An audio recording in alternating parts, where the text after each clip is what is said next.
The latest statistics is a little about 12 million customers in the sector, and this will only affect about 1.5 million customers. The remaining 10.5 million customers will continue to enjoy government subsidy at about almost 70%. And the reason why we did this will be explained in a short while. This tariff review is in conformity with our policy trust of maintaining a subsidized pricing regime in the short run or in the short time, with a transition plan to achieving a full cost reflective tariff for the sector over, say, a period of 3 years. I've mentioned this in a couple of my media briefings, that it is because of government sensitivity to the suffering, to the pains of our people, that will not make us to migrate fully into a cost reflective tariff, or in another language, to remove subsidy 100% in the power sector like it was done in the oil and gas sector. Government is so sensitive to the pains of the people, to the sufferings of the people, and we are not ready to aggravate these sufferings any longer, which is why we said it must be a journey rather than a destination. And the journey starts from now, that we should do a gradual migration from the subsidy regime to a full cost reflective regime. And we must start with some customers. We don't have road. And you see, at times, if it is raining, you will see a lot of people will go by the roadside. There will be throw dirt on the main road. We also doesn't have toilet. You see a toilet, you will still up to 30 tenants. They are using one. You can't leave your door open, go and buy something. Before you will know, Babambola will enter. By the time you will take them to police station, 1 hour is too much. The police people will release them. In fact, we don't know what is happening. This is the situation with many citizens in not just Nigeria. Are we ready for this conversation? What is the plight of an average Nigerian citizen in regards to housing? Housing is a fundamental human right, and these issues must be addressed.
The Minister of Power there explaining the reason for the electricity tariff hike. What are Nigerians saying about the recent hike in the electricity tariff?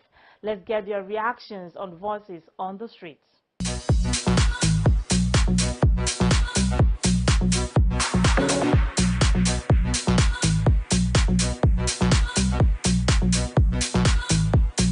When I read about it, and when I listened to the news and I got this information, I didn't buy the idea. Because when you consider the economic situation, which is already bad, and you see people already, they are suffering, some people cannot even afford food to eat. Most people are sick, they can't even go to the hospital, and you're telling them to come and spend all the money on electricity, whereas they have other things to spend money on. Honestly, it's really bad. The government really needs to look into it. Because what they're trying to say is that NEPA light should only be for the rich and not for the layman any longer. Here is that, you know, one thing is that what you get always, even if there is a hike, an increment, But since if the supply, if the light is there constantly, there won't be problem. But since even if it is the lower the distance to the lowest level, and there is the light is not there, what is that? So what is that? Let light be there. If there is constant light, all these problems will not arise because everybody will mind his own business. Most of these businesses capitalize on lights. We capitalize on light for our businesses. This particular time, I think, is not the best time for Nigerians to have this kind of things going on, because you can see that everything is going on. The price is very, very high. The cost of living is not easy for people. So I personally, I am of the opinion that this is the wrong time for government to take such kind of decision. The light issue is really giving us concern. One, the increase in a bill, and also there's no light, and it's affecting everybody. And like our work, it affects us very, very well, because most of the time customer will not agree to pay for fuel, and you see it delays work. And also now there is heat everywhere and there is no light, so it delays work, and in short it stops everything, because everything now is under light. I'm really shocked. Like the one we do pay, we are not even seeing the light. Then how do you expect others? For those, I even pity people for those that are earning low income. How would life be for them? They are just making things more harder for everybody, because we are really suffering. And there's no light. Now you can't even buy meat and stuff, because if you buy, you will start thinking of ice block. So all these stuffs. So to me, it's not a good opinion. Before considering the increase of electricity tariff up to that magnitude, I believe government must have put other factors into consideration in order to ameliorate the consequences of such increase. And any responsible government must be conscious of the fact that when you increase a tariff almost 3 times the original position, the effect on the citizenry is harsh. So there must be provision to cushion the effects on the people of the country.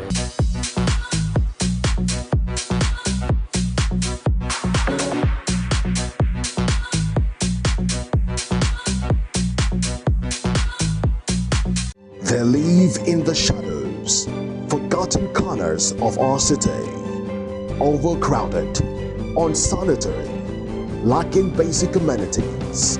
These are the slums where millions struggle to exist. But there's a flicker of hope. An ambitious project is underway. Imagine homes with running water, proper sanitation, schools and playgrounds for children, a chance for dignity, for dreams to take flight. But this transformation needs your voices. Speak to Housing TV Africa and let the world witness the resilience of those who fight for a better place to call home. Let our cameras capture the tears of joy, the shared laughter, the spirit of unity that shines brighter than any hardship. Get in touch with Housing TV Africa today and be a voice of hope to people living in the slum. Housing TV Africa, your first in housing news. Hi, I'm Bob Weinsheng, CEO of iBuild Global. Keep watching the Housing Development Program.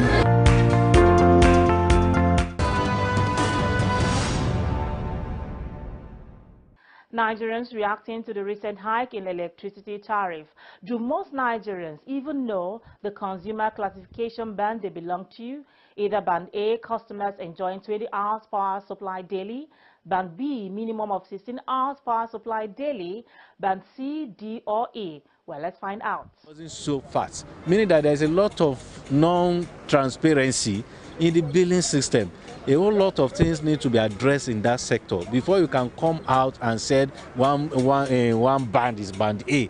Whereas everybody knows that in many households, in many locations in Nigeria, nobody gets up to 20 hours of electricity supply by the day, meaning that that in itself is even a big lie. You understand that band A. At the end of the day, perhaps band B, band C, they say progressively. Government must really need to balance the microeconomic reforms, the physical reforms, the monetary reforms, the trade reforms, the energy reforms they are doing with the impact on the micro household economic stability. And the very system, no, I don't know, and the power supply has not been so steady on and off, and even if it comes, the kind of what is it called, we have very low. Many are complaining, including me as I'm talking to you right now. There is no power supply in my area. I had a problem with how they do their grading. Okay, A to E, people getting 20 hours and above, and I don't think I work in an area where we are meant to, if it's in that area, we are meant to be having up to 20 hours light, but then it is never predictable. You can have 10 hours, 15 hours in a day, the next day you might be out for 8 hours. So I don't know how they get to do their grading. That means majority of people living in the city of Abuja are going to be on that band A. And then many people do not get to see this. So I wish they had made efforts to get it stabilized so that when they are saying people are in band A, everybody that can actually attest to the fact that they are actually having that. Where I live, I use what's it called? I use this regular fridge, and if I check my freezer and there's no ice, that means I've not had light for 2 straight hours. So I don't know how they want to get all of this done. So for me, it's not about the payments. It's about Nigerians are actually ready to pay for services. But then one, the hike is too sudden and it's too high. Okay, we talk of increasing this thing. They want us to live in darkness instead of bringing light constantly. Who are those that have money? Only politicians, only people in government are the one having this power. Whatever they fix, they will just spend. What of the other individuals? What of the poor masses? Not everybody, you know, we have fingers, and they are different nature. We have both left and right to help each other. If you want to carry something, right hand cannot fit carry. Left hand can support, or left hand cannot fit carry. Right hand can support. You carry heavy something. So we are all in different stages. All the rich people, poor people, and whatever class we are, we have to use one to carry people along. This light issue, they never settle anything. They never, like salary increase, we are crying for it. They never do it yet.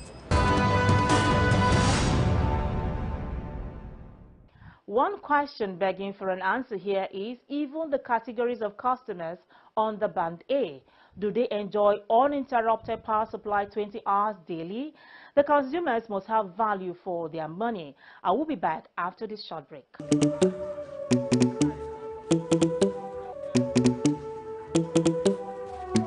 Let's go. Let's go. Let's go. Oh,